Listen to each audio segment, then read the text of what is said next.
გამარჯობა, თქვენ უყურებთ პერსპექტივას, გადაცემას მე კობალი კლიკაძე გავუძღვები, დღეს გთავაზობთ. ვის და რაში სჭირდება ლუსტრაცია?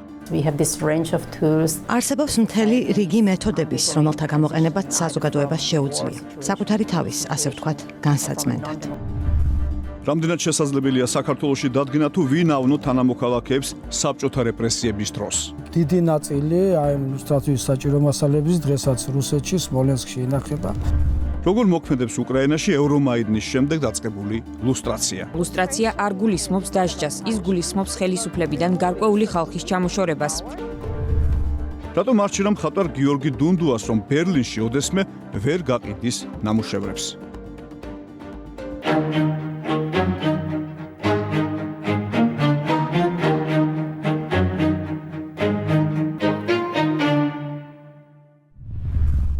როგორ უმკლავდება ქვეყანა, საზოგადოება თავის წარსულს, რომელსაც უკავშირდება ადამიანის უფლების სისტემური დარღვევა, რეპრესიები და მკვლელობები. გასული საუკუნის 90-იან წლებში კომუნისტური რეჟიმის დამხობის შემდეგ ალაპარაკდნენ ლუსტრაციის აუცილებლობაზე, რაც გულისხმობდა რეჟიმის დანაშაულთა მხილებას და იმ ადამიანებისათვის სანქციების დაწესებას, ვინც სხვებს ავნო. Lustration is one of the tools. ლუსტრაცია არის ერთ-ერთი ინსტრუმენტი გარდამავალი მართლმსაჯულებისთვის. არსებობს მთელი რიგი მეთოდების, რომელთა გამოყენებაც საზოგადოებას შეუძლია. ომიდან მშვიდობაზე ან არადემოკრატიულიდან დემოკრატიულ მმართველობაზე გადასვლის შემდეგ. საკუთარი თავის, ასე ვთქვათ, განსაზღვრად. Clean themselves, kind of. ლუსტრაცია ბევრ პოსტკომუნისტურ ქვეყანაში გამოიყენეს, ან ჯერ კიდევ იყენებენ, რათა არ დაუშვა მნიშვნელოვან სახელმწიფო თანამდებობებზე ყოფილი პარტიული მაღალჩინოსნების ან სპეცსამსახურების თანამშრომლების მუშაობა. ჩეხოსლოვაკიაში 1991 წლის ოქტომბერში, ანუ ხავერდოვანი რევოლუციიდან 2 წელიწადში, მიიღეს ლუსტრაციის შესახებ კანონი. კანონით გათვალისწინებული შეზღუდვები ჯერ 5 წლით ამოქმედდა, მაგრამ მოგვიანებით გადაწყდა მათი ძალაში უვადოდ დატოვება.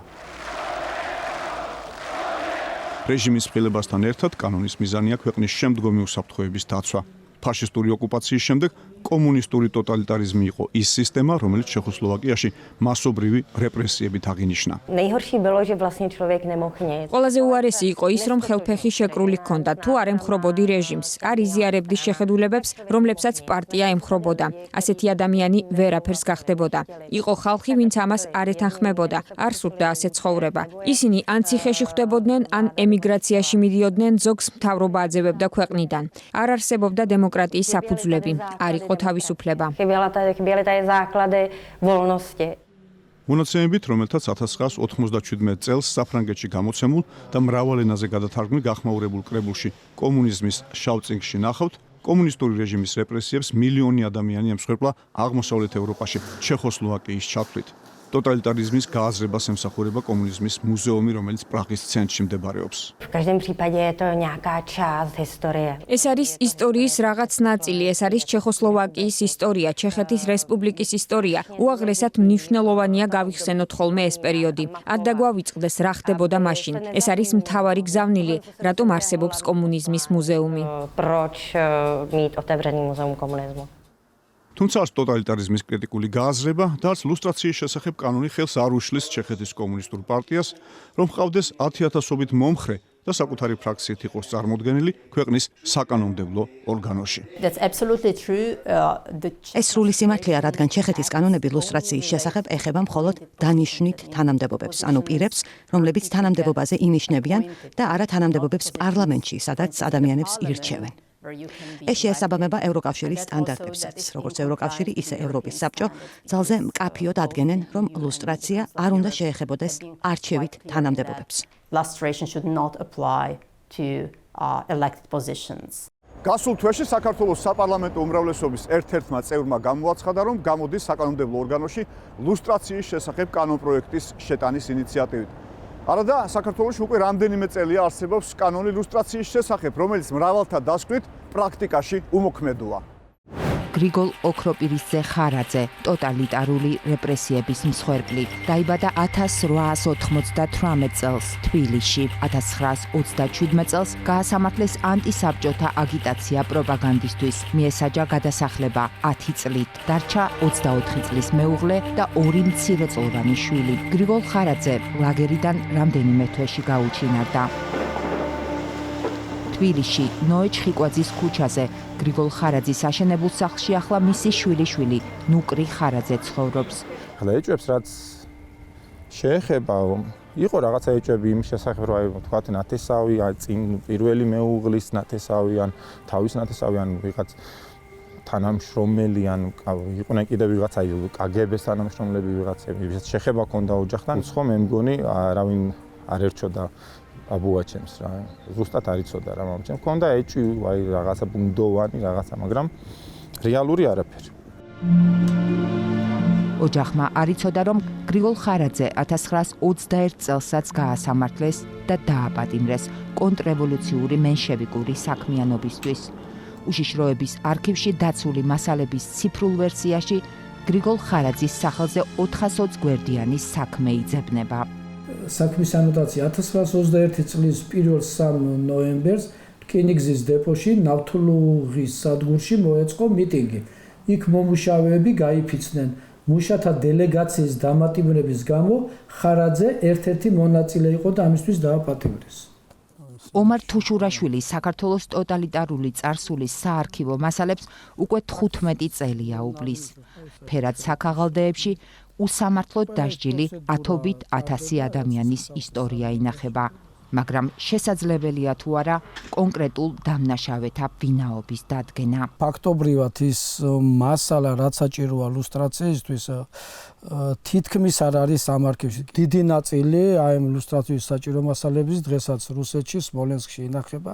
გადარჩა საცავი, სადაც იყო სისხლის სამართლის საქმეთა ფონდი და იყო ეგრეთ წოდებული სამეულის სხდომის ოქმების დოკუმენტური მასალა. და აი სადაც ინახებოდა იგივე ინფორმაცია საიდუმლო პირების შესახებ, აგრეთვე ოპერატიული აღრიცხვის საქმეები, როგორც წესი, სადაც უკვე ცნობილი იყო აი ამ საიდუმლო თანამშრომლების შესახებ, ეს ფონდები მთლიანად არის დამწვარი 1991 წლის დეკემბრის თვეში. ლუსტრაციის ელემენტების შემცველი კანონი თავისუფლების ქარტია საქართველოს 2011 წელს მიიღო. ეს კანონი გრძალავს საპასუხისმგებლო თანამდებობებზე იმ პირთა მუშაობას, რომლებიც ფარულად თანამშრომლობდნენ საბჭოთა სპეცსამსახურებთან. ამ პირთა რეესტრის შედგენა უსაფრთხოების სამსახურის ეგიდით მოქმედ სპეციალურ კომისიას ევალება. კომისიის საქმიანობით არაერთხელ დაინტერესდა ინფორმაციის თავისუფლების განვითარების ინსტიტუტი, მათ შორის 2018 წელსაც. ჩვენ გვაინტერესებდა რეალურად თუ მოხდა კონკრეტული სიის შედგენა აი ამ პიროვნებების, ვიზეც უნდა გავრცელდეს თავისუფლების შესახებ, თავისუფლების ქარტის შესახებ კანონი, ან თუ რამე კონკრეტული ქმედება განახორციელა აი ამ კომისიამ და რამე კონკრეტული სამუშაო თუ აქვს ჩატარებული, მაგრამ როგორც გითხარით, პასუხად მივიღეთ მხოლოდ ის, რომ ეწევა კანონმდებლობის საფუძველზე მასზე დაკისრებულ მოვალეობას, მაგრამ რა იგულისხმება ამის უკან უკვე ჩვენ არ ვიცით.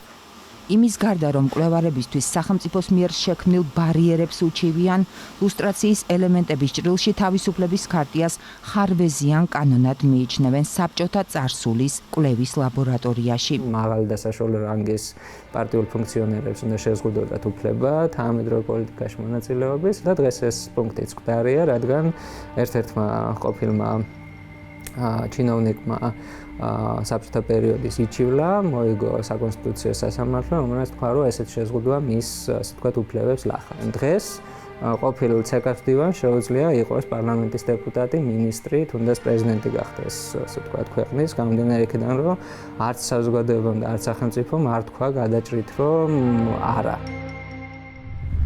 ლუსტრაცია აუცილებელი არ არის, რომ მაინც და მაინც კომუნისტურ ტოტალიტარიზმთან იყოს დაკავშირებული. ლუსტრაციის მაგალითად მოიხსენიებენ ასევე დენაციფიკაციასაც პროცესს, რომელიც გერმანიაში ნაცისტური რეჟიმის დამხობას მოჰყვა. უკრაინაში კი 2014 წლიდან მოქმედებს ლუსტრაციის სამოქალაქო კომიტეტი. რა მიზნები აქვს მას და რა დაბრკოლებების გადალახვა უწევს? კითხეთ ალექსანდრა დრიქს, ლუსტრაციის სამოქალაქო კომიტეტის თავმჯდომარეს.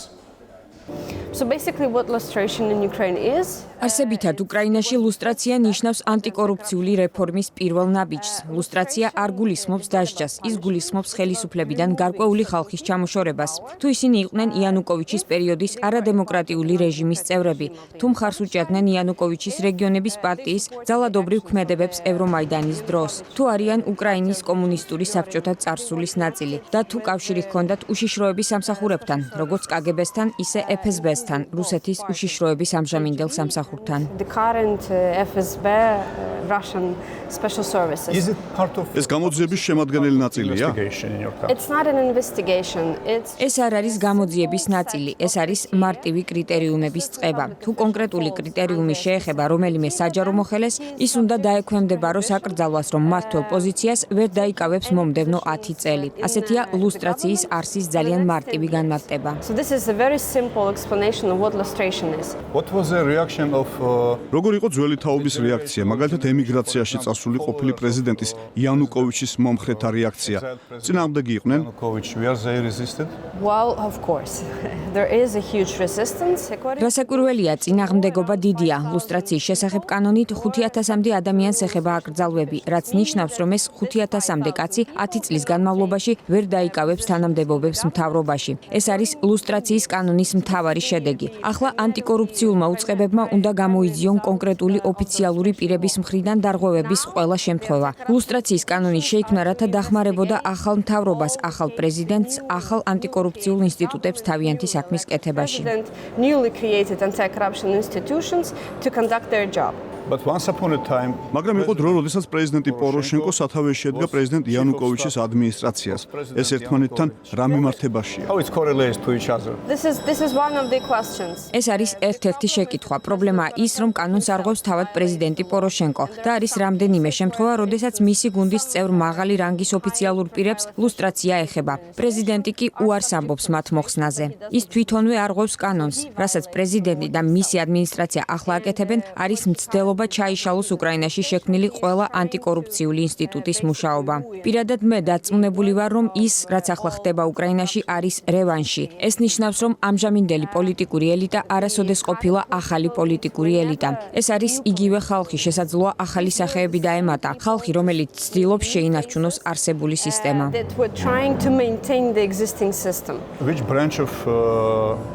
ხელისუფლების რომელი შტო უჭერს ყველაზე მეტად მხარს ლუსტრაციის პოლიტიკას?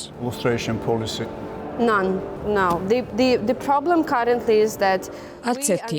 პრობლემაა ის, რომ ჩვენი აზრით პრეზიდენტი მხარს არ უჭერს მთავრობის გაწმენდას. პარლამენტში უმრავლესობა სურს კორუფციული სისტემის შენარჩუნება. მინისტრთა კაბინეტი, როგორც მისი ქმედებებიდან ჩანს, სავარაუდოდ ასევე ემხრობა არსებული სისტემის დარჩენას. სასამართლო სისტემა, პროკურატურა, ყველა რაც შეუძლია იმას აკეთებს არსებული სისტემის შესანარჩუნებლად. ახლა ეს არის მთავარი პრობლემა.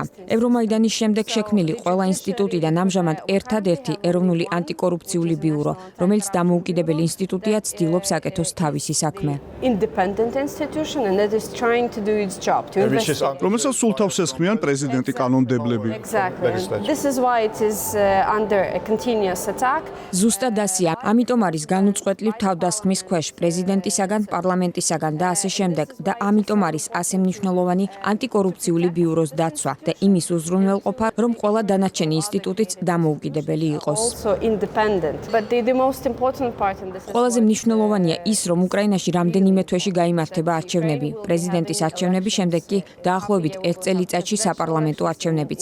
ამჟამად ვხედავთ იმას, რომ უკრაინაში ანტიკორუფციულ ინსტიტუტებზე ყველა თავდასხმის მიზანია მათი განადგურება, რათა მათ წინა საარჩევნო კამპანიების დროს საქმე არ გაუფუჭონ ამჟამინდელ პოლიტიკურ ელიტას. ამიტომ დიდი მედებს ვუკავშირებთ მომავალ არჩევნებს. მათ აუცილებლად უნდა მოხვდეს ცვლილებები ამჟამინდელ პოლიტიკურ ელიტაში. ასეთ შემთხვევაში ანტიკორუფციული რეფორმა შედეგს მოიტანს. თუ ეს არ მოხდა, ვშიშობ, რომ რეფორმა ჩაიშლება. ალექსანდრა დრიკი, უკრაინის ლუსტრაციის სამოქალაქო კომიტეტის თავმჯდომარე, პასუხობდა ჩვენ შეკითხვებს. ჩვენს გადაცემა პერსპექტივაში ახლა თავისუფლების კითხვების დროა. სიტყვას გადავცემ სოფო დათიშვილს. თავისუფლების დღევანდელი კითხვები განქორწინების მაჩვენებელზე იქნება, რომელმაც სტატისტიკის ეროვნული სამსახურის მონაცემებით ბოლო პერიოდში საგრძნობლად მოიმატა.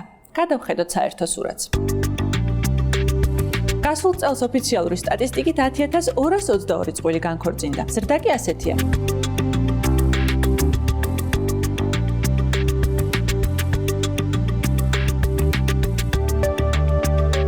ინსტაგრამერებს ვკითხეთ მათი აზრი, ქორწინებიდან რა პერიოდში იქნებოდა ყველაზე მეტი განქორწინება. უმრავლესობამ სწორად გამოიცნო. პირველ 4 წელიწადში. მეორე ადგილზეა 5-დან 9 წლამდე, ხოლო მესამეზე 20 წელი და მეტი. ესეც სტატისტიკის ეროვნული სამსახურის მიერ შეგროვებული მონაცემებია. საკითხში კიდევ უფრო ღრმად ჩახედვისას აღმოჩნდა, რომ ყველაზე ხშირად განქორწინება ქალების ინიციატივით ხდება. ეს ტენდენცია ორგანიზაცია ახალგაზრდა ადვოკატებმა მათ მიერ წარმართულ საქმეებზე დაკვირვებით გამოავლინა. ჩვენი გამოკითხული ინსტაგრამერების 83% არც ამაში შემცდარა. თუმცა მათი აზრი გაიყო, როცა ვკითხეთ, რა ფაქტორები იქნებოდა განქორწინების ასეთი მაჩვენებლის მიზეზი. ვერსიებში მოხვდა ღალატი, სოციალური გარემო, უმუშევრობა, არასტაბილური ეკონომიკური მდგომარეობა და ასე შემდეგ. და მართლაც განქორწინებაზე მომუშავე ადვოკატები სწორედ სოციალურ ფაქტორებზე მიუთითებენ. მათ შორის ხშირია ღალატი, მაგრამ ასევე განქორწინებების ნაწილი ოჯახში ძალადობისა და ნაადრევი ქორწინების გამო ხდება. როცა განქორწინებაზე ვსაუბრობთ, აქვე აუცილებლად უნდა ვახსენოთ ქონების გაყოფა, რომელიც მას მუდამ თანსდევს და არც ისე სასიამოვნო პროცესია. კანონი საქართველოში მხოლოდ სამოქალაქო ქორწინებას აღიარებს. ქონების გაყოფისას ქორწინების ხანდაზმულობას დიდი მნიშვნელობა არ აქვს, თუ ეს ქონება მეუღლებმა ერთად შეიძინეს. საქართველოში ნაკლებ პოპულარულია საქორწინო კონტრაქტები. შეთანხმება ნოტარიუსთან ფორმდება და ძალაში შედის განქორწინებისთანავე. ეს ერთ-ერთი საშუალებაა იმისა, რომ განქორწინების შემთხვევაში არ მოხდეს ქონების უსამართლოდ გადანაწილება. ჩვენთან კონტრაქტი სწორედ ქონებრივ საკითხებს არეგულირებს, თუმცა სხვა ქვეყნებში მასში შესაძლებელია ნებისმიერი პირობა და გარემოება ჩაწერონ წყვილებმა. და ბოლო დეტალი, საქორწინო კონტრაქტებს ძირითადად ის წყვილები აფორმებენ საქართველოში, სადაც ერთ-ერთი უცხოელია. ამ კვირაში სულ ეს იყო. ჩვენს გადაცემა პერსპექტივას ახლა განაგზობს რუბრიკა შინ უცხოეთში. ოქრო პირუხაძე გვიამბობს ადამიანებზე, რომლებიც ამა თუ იმ მიზეზის გამო მშობლიურ მიწაზე არან ვერ ცხოვრობენ.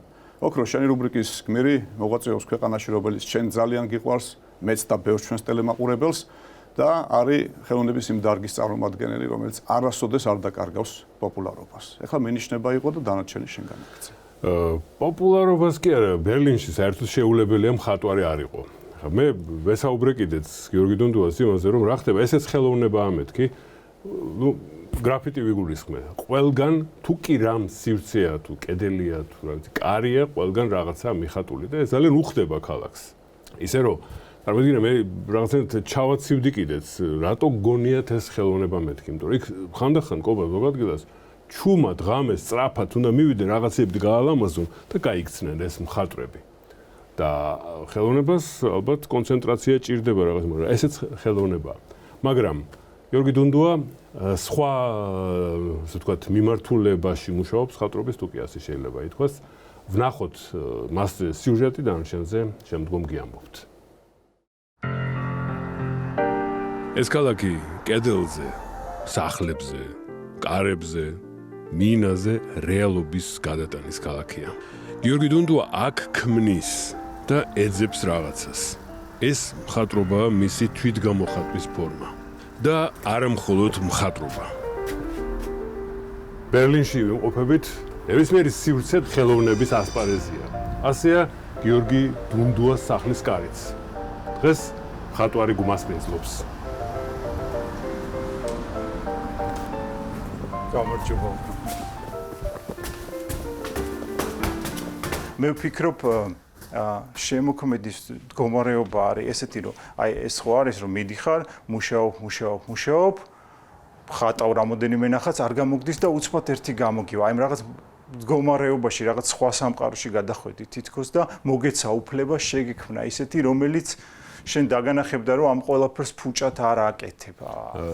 თავისთავად საინტერესოა, ქართველი კაცი გერმანიაში ცხოვრობს და ყავს აქაური მეუღლე, ცოლი. ვინ არის თქვენ ოჯახში, ასე ვთქვათ, ფულის შემომტანი? რა თქმა უნდა, ორივე. ჩვენ ერთნი ვართ. მე არ ვიქნებოდი მე და ანთი არ იქნებოდა ანთი ერთმანეთის გარშემო. ანთი რას აკეთებს? ანთი მუშაობს ჰუმანიტარულ ორგანიზაციაში World Vision-ში, რომელიც ეხმარება ბავშვებს სხვადასხვა ქვეყნებში. გავსწევთ ახლა სახელოსნოსკენ და ვნახავთ გიორგი დუნდუას, ანუ მხატვარს მუშაობისას. სახელოსნო არის თქვენთვის ისეთი ადგილი, სადაც გაიქცევით და თავს შეაფარებთ ხოლმე, რაღაცას გაიქცევით ისეც, რაც უბრალოდ მომწონს, აი მადლიერი ვარ იმით, რომ მაქვს ადგილი, სადაც შემიძლია რომ ვიმუშაო.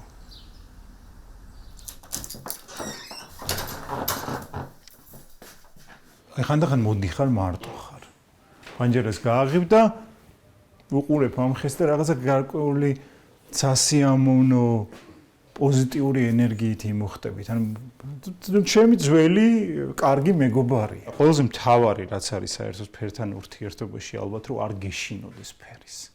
რომ აი რაღაცა არ გამოგივა. შეიძლება რაღაც ფიქრობდე თავიდან როცა პალიტრას აკეთებ, აი რაღაც ეხლა ეს ფერი ამ ფერთან არ დაჯდება და აი ეს რაღაცა შინაგანი წინააღმდეგობა აღარ შეგაქმნევინებს იმ თავისუფლებას. ამიტომ რაღაც თავისუფლად დღეს არ გამოგივა, ხვალ გამოგივას. აი ეს რაღაცა მისტიურიც მოგცემს უფლებას რაღაცა შექმნა და გახდე ფერთან ბრძანებელი, მხოლოდ შეიძლება მაშინ როცა გათავისუფლდები იმ შიშისგან, რომ ფერის აღარ გეშინია. ნუ გეშინია კი არა, მე ჩემთვის თავარი მნიშვნელობა აქვს რომ ნამუშევარი იყოს ესთეტიური და ზემოქმედე ფერით, აი იმ გრძნობებზე, იმ უხილავზე. გიორგი და ყველგან შეიძლება ამის კეთება, რასაც მეუნებოდით, რომ აი მე რაღაცას ვქნი, რითაც მნახველს ვანიჭებ სიამოვნებასო. მე თუ არ ვწდები ომარ ხაიამის ნათქვამია, სახლი არ არის იქ, სადაც კარგად გრძნობ თავს, სახლი არის იქ, საიდანაც გაქცევა აღარ გინდა. ჩემთვის ახლა ბერლინი არ არის ეს ადგილი, სადაც საბოლოოდ ღუზა უნდა ჩაუშვათ, მაგრამ არის გამოწვევა გარკვეული, რომელიც უნდა გაიარო და უარი არ უნდა თქვა მას. რას ფიქრობ, რა არის აქ? ყველაზე უფრო ესეთი არასწორი, რასაც ბერლინზე ფიქრობენ ხოლმე. მე ვფიქრობ, რომ ბერლინი არის გამოწვევა. ხან გიყვარს, ხან ნერვები გეშლება, ხან ბრაზდები. ზოგადად ბერლინი არის მაძიებლების ქალაქი. როცა გალერისტს თქვენს ნამუშევარს ან ნამუშევრებს ან საერთოდ ხელოვნებას თავაზობთ, რომ აი ესა ვარ მე. აი რას ამბობს, რომ აი თქვა გიორგი დუნდუას ნამუშევრები ნახეთ, თქვენი ნამუშევრები ამიტომ და ამიტომ და ამიტომ მე მომწონს და ვიღებ ან მოგიწყობთ გამოფენას ან წავიღებ სამს და გაგიყიდით ან რაღაცა. აი მოწონს თვითონ მიმართულება, ემოცია, ეს რაღაცა პოზიტიური მუხტი, ის ხედავს მასში პოტენციალს, რომ ამით შეიძლება რაღაცა დაიწყოს, ამით შეიძლება რაღაცა ვიღაცას მოუწყოს სანახაობა. ფოტოგრაფიას როგორც მითხარით, რაღაცნაირად ცოტა გმოვშორდი. ხო, შეაქციე. კი, მაგრამ აი ეს რაღაცა პატარა ესე დოკუმენტალისტური ფოტოგრაფია მაინც დავიტოვე ჩემთვის, რომ ვცდილობ ყოველდღიურად თუ არა დრო გამოშვებით მაინც რაღაც კადრი გადავიღო და რაღაცა გარკვეული ამბავი დაუკავშირო. არ მინდა რომ გვერდიავარო მთლიანად ზღაპრის თემას. მე მახსოვს ადრინდელი ზღაპრებით გატაცება. რატო დამთავრდა ზღაპრის თემა? ზღაპარი არის რაღაცა კიდე სხვა განსაკუთრებული მდგომარეობა ალბათ და უბრალოდ ცოტა ხნით გვერდზე გადავდე. მე ვფიქრობ, რომ ყოველთვის ესეა, რომ რაღაცა გარკვეული ადგილი რაღაცების უფლებას გაძლევს რო აკეთო და რაღაცების უფლებას გართმევს. აქედან გამომდინარე შეიძლება ჯერჯერობით შევჩერდი და აღარ უწერო. მე ვფიქრობ, შენ თვითონ როგორც ხელოვანი განაგებ შენ სამყაროს. რასაც შეუკვეთავ, იმას მიიღებ. შენ უნდა იყოს შენ თავში დარწმუნებული, შენ უნდა კონდეს იმის ძალა, რომ აკეთო ის, რაც შენ მოგწონს. ან იმ ეტაპზე გონია, რომ ესეთი ქმედება შენი სწორი და გამართლებულია შენი განვითარებისთვის. და აი ასეთი მიდგომის შედეგად რო აღმოჩნდეს ერთ დღეს, რომ ვეღარ ყიდით ნამუშევრებს. არა, მაგის არ მჯენა. ეს არ არსებობს. საერთოდ, როდესაც შენ ფიქრობ, რომ რაღაცა გულწრფელად აკეთებ რამე ფასეულს, ის აუცილებლად მუშაობს. ეს არის კანონზომიერება. ის სამყაროში ბუმერანგივით უკან გიბრუნდება, როგორც დადებითი და კეთილი პოზიტიური ენერგია. მე ესე ვცხოვრობ, მე ესე მინდა რომ ვცხოვრობ.